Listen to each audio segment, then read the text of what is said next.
कहते हैं कि गृह मंत्री जी ने गोली चलाने का आदेश दिया और उसे ऑथेंटिकेट करने में नाकाम है, तो सबसे पहली बुनियादी बात कि कहीं भी गोली चलाने का आदेश कोई मंत्री नहीं देता, वो मैजिस्ट्रेट देता है, एसडीएम देता है, डीएम देता है। हम सब विधायक रहे हैं, सांसद रहे हैं, हमारे अनुभव में है।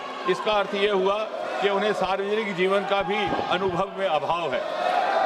दूसरी बात, ये बार बार स्पष्ट किया गया कि गोली चली ही नहीं,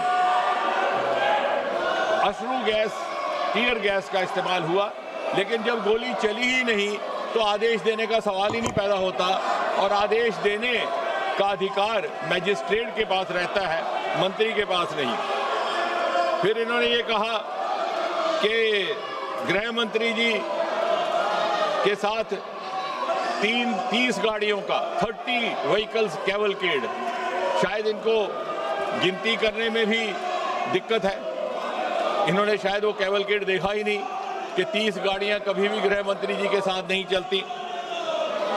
फिर उन्होंने ये भी कहा कि गृह मंत्री जी विदेश गए हुए थे।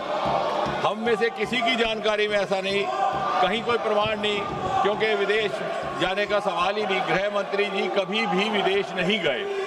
तो यानी तथ्यों के बिना, सत्य के बिना गैर जिम्मेवारी से इस सदन में बात कह देना और फिर कह करके निकल जाना, यह किसी जिम्मेवार नेता और विशेषकर नेता प्रतिपक्ष का व्यवहार हो ही नहीं सकता।